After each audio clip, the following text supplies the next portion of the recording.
شیخ سری نمازیں اور صلاۃ الاموات یعنی نماز جنازہ میں امام کے پیچھے کیا کیا اور کب کیسے پڑھنا ہے؟ سورہ فاتحہ پڑھنے کا موقع نہیں ملتا، کیوں نہیں ملتا ہے؟ سری نماز میں تو آپ کو ملے گا ہی، کیوں نہیں ملتا ہے؟ سری نماز میں اختلاف ہی نہیں ہونا چاہیے، سورہ فاتحہ کے بغیر نماز نہیں ہوتی، ہمارا یہی ایمان ہے۔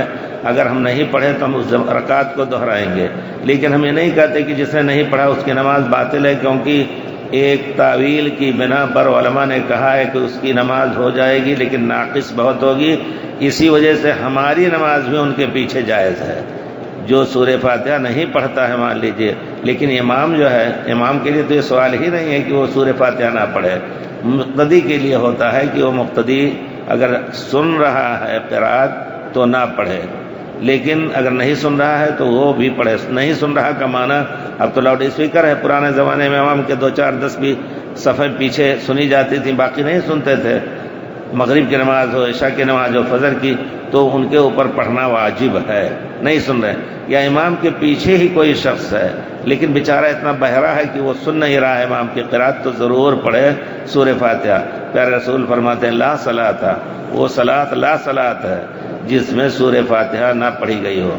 تو آپ سرے میں پڑھیں، امام اللہ اکبر کہیں گے وہ بھی پڑھیں گے، اور پھر دوسری صورت اگر سن رہے ہیں امام کو پڑھتے ہوئے یا نہ سن رہے ہیں تو اس کا پڑھنا ضروری نہیں ہے، لیکن سورہ فاتحہ کا پڑھنا ہر رکعت میں ضروری ہے۔ سورہ جنازے میں کہا جاتا ہے کہ حنفی مذہب میں سورہ فاتحہ پڑھنا جائز نہیں، سورہ فاتحہ تو ہر جگہ انہوں نے چھوڑا ہوا ہے، لیکن اس میں کہتے ہیں یہ تو دعا ہے، نماز نہیں ہے، نماز میں سجدہ بھی ہوتا ہے۔ لیکن آپ دیکھیں کہ حدیث شریف میں جتنا بھی صحابہ کرام کے کلام میں جتنا بھی آیا ہے، نماز پڑھی، صلاۃ الجنائز، جنازے کی نماز، پیارے رسول نے جنازے کی نماز پڑھی تو اس کو صلاۃ ہی کہا ہے۔ تو صلاۃ کے کئی طریقے ہوتے ہیں، ایک تو فرض نماز کا طریقہ بھی ہے کہ جماعت کے ساتھ صلاۃ خوف کیسے پڑھا جائے، صلاۃ استخارہ کیسے پڑھا جائے، تو بہرحال تو وہ جو ہے کہتے ہیں کہ نہیں، جنازہ یہ صلاۃ نہیں ہے، یہ پورے طور پر غلط ہے۔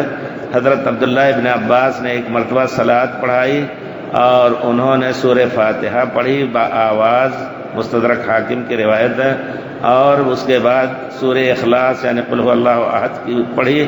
تو کسی نے کہا کہ آپ نے ایسی نماز پڑھی کہ عام طور پر لوگ نہیں پڑھاتے ایسی نماز، تو کہتے ہیں میں نے اسی وجہ سے قصدن یہ نماز پڑھی ہے لتعلموا انہا سنہ، یہ جان لو کہ یہ سنت ہے۔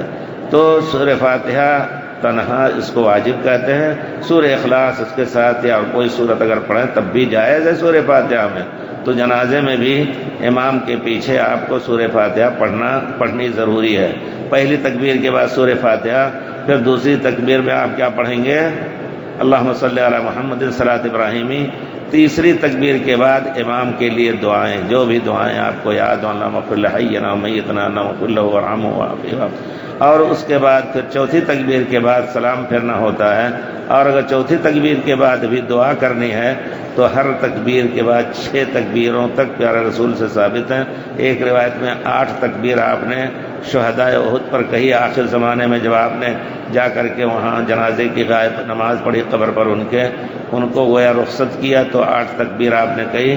جائز ہے ایک تکبیر کے بعد دعا، دوسری تکبیر کے چوتھی کے بعد سلام پھیر سکتے ہیں، 5ویں کے بعد پھیریں، 6ویں کے بعد پھیریں، 7ویں کے بعد پھیریں، 8ویں، لیکن تیسری کے بعد ہر تکبیر کے بعد